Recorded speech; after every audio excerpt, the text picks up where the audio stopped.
Welcome to SATV News. This is Shibala Alam with our headlines. Severe rush of Eid holiday makers on first day of collecting advanced train ticket in the capital. 6th anniversary of the Holy Artisan attack today. Paper book on 7 death row. GMB militants ready, said Attorney General A.M. Aminuddin. Former BJP spokesperson Nupur Sharma should apologize to the country, said Indian Supreme Court.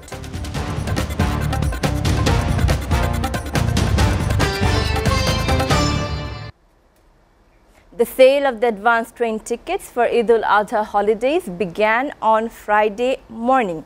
People have plenty since the midnight have crowded around Komlapur railway station in the capital to collect Eid advanced train tickets. Hundreds of thousands of men and women were seen standing in queue in front of the station seeking for a ticket to go to village home to celebrate Eid al-Adha vacation with the near and dear ones. Talking to the people, it was learned that many of them kept waiting since midnight. About problem with online ticket procurement, passengers claim to have failed repeatedly to collect online tickets due to server trouble. Komlapur railway station manager Mohammad Masud Sarwar at a press briefing on Friday morning said that all ticket aspirants will not get tickets following inadequacy of tickets. The railway department is selling tickets today for the journey of July 5th.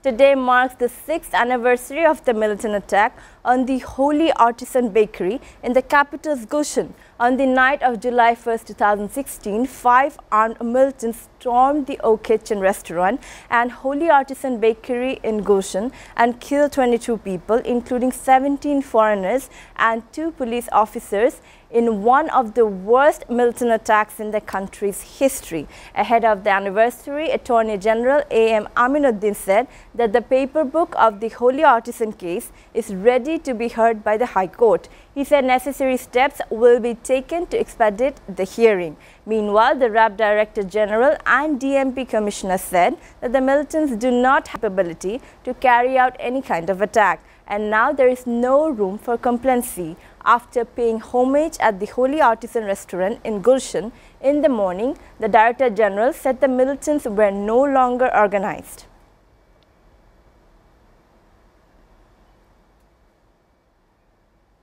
The flood situation in Sylhet has further deteriorated.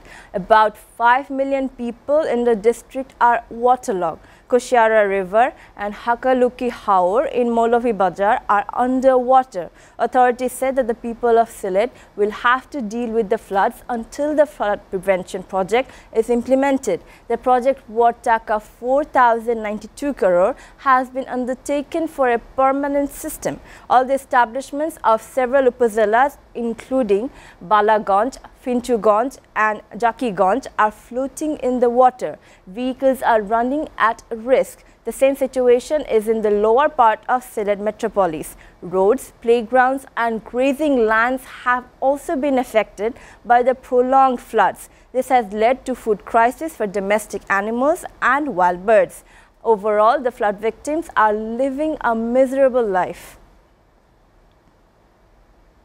Foreign Minister Dr. A.K. Abdul Momen has reaffirmed Bangladesh's commitment to achieve all targets of Sustainable Development Goal SDG 14, conserve and sustainably use the oceans, seas and marine resources for sustainable development. To eliminate illegal, unreported and unregulated fishing, the government of Bangladesh declared an area totaling about 8.8% of its exclusive economic zone as the marine protected areas and implemented in its national plan of action in 2019, he said. The foreign minister made the remarks while delivering the country's statement at the plenary session of the second UN Ocean Conference in Lisbon on Thursday. During his statement, Momen said under the dynamic leadership and guidance of Prime Minister Sheikh Hasina, Bangladesh settled the maritime boundary issues with both the neighbors and is poised to collaboratively utilize the resources. Meanwhile, Dhaka 7 lawmaker Haji Salim, convicted in a corruption case, has been released from prison on parole so that he can attend his elder brother's burial. Haji Qais, 72, died at his home in Dhaka on Friday morning, and Salim applied for parole soon after. Mohiuddin Ahmed, the convicted lawmaker's personal secretary, said Qais had died of aging-associated diseases. He would be buried at Ajimpur graveyard following a namaz-e-janaza after Jummah prayers, Mohiuddin added. A Dhaka court on May 22nd rejected Salim's bail petition and sent him to jail. He was admitted to Bangabandhu Sheikh Mujib Medical University in Dhaka after spending just one night in jail. We are taking a short break. Please stay with us.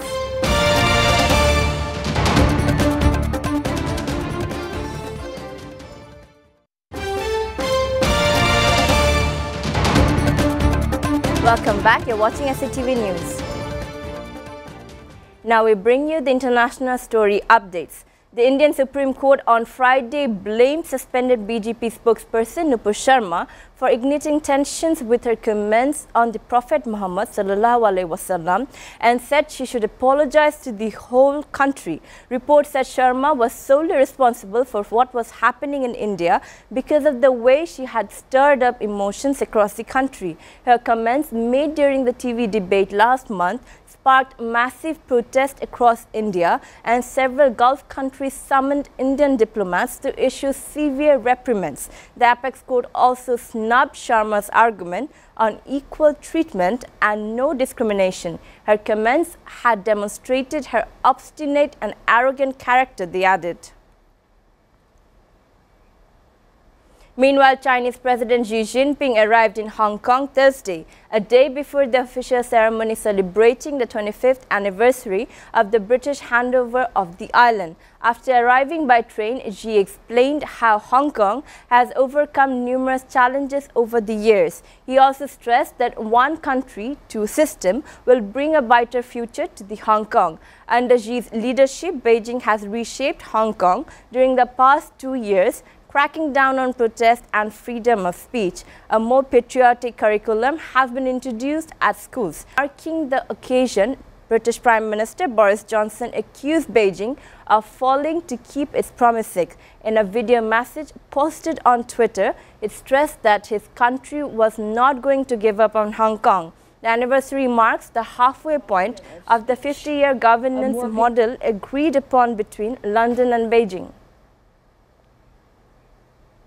The Philippines wake up to a new president as Ferdinand Marcos Jr. has officially been sworn in. The ceremony of Thursday restored one of the country's most notorious political dynasties 36 years after the ousting of Marcos Jr.'s father, the former dictator Ferdinand Marcos. Speaking during his inauguration, the new president praised the accomplishment of his father, promising to emulate him and fulfill his campaign pledges. He said that he will build back better by doing things in the light of the experiences that have been had, both good and bad. It does not matter, no looking back in anger or nostalgia. His election victory from May 9th came as the result of a decades-long effort to alter public perceptions of his family.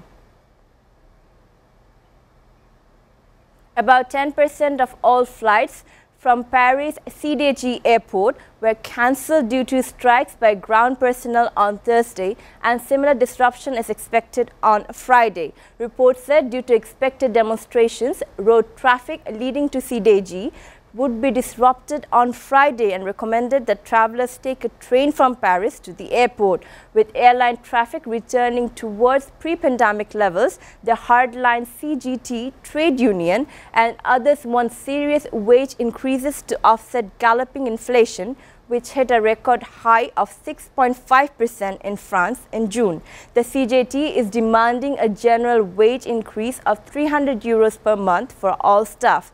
The French Aviation Authority, DGAC, has asked airlines to cancel one flight in 6 on Friday between 7 a.m. local time and 2 p.m. Airport operator ADP expects that roughly 10% of flights will be cancelled on Friday. Ketanji Brown Jackson has become the first black woman to be appointed by the United States highest court. The 51-year-old Harvard graduate will replace Associate Justice Stephen Breyer on the Supreme Court. The 116th justice will become the 6th woman and 3rd black person to serve on the Supreme Court since 1789 when it was founded. She will join the liberal bloc of the court with a 6-3 conservative majority. Her swearing comes just 6 days after the 1973 Roe v.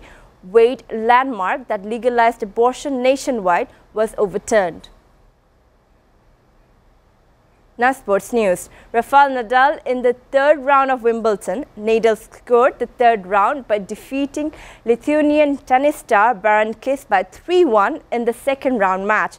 Nadal easily won the first set against Berankis. However, in the 2nd setup, he put up some resistance. The Lithuanian star also got a 3-1 lead, but then Nadal returned to form, winning the set by 6-4 as in the first set. Nadal slipped into the 3rd set. The time he fell into Berankis is that of 6-4 gap. However, Nadal did not give Berankis another chance in the 4th set, winning the set by 6-3 to secure the 3rd round. His opponent in the 3rd round is Lorenzo Sonego of Italy. Meanwhile, defending champion Novak Djokovic of Serbia will take to the court against Miami in the 3rd round this evening.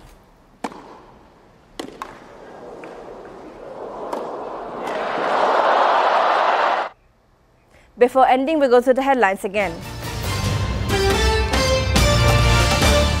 Severe rush of Eid holiday makers on first day of collecting advance train ticket in the capital. 6th anniversary of Holy Artisan attack today. Paper book on 7 death row. GMB militants ready, said Attorney General A.M. Aminuddin. Former BJP spokesperson Nupur Sharma should apologize to the country, said Indian Supreme Court.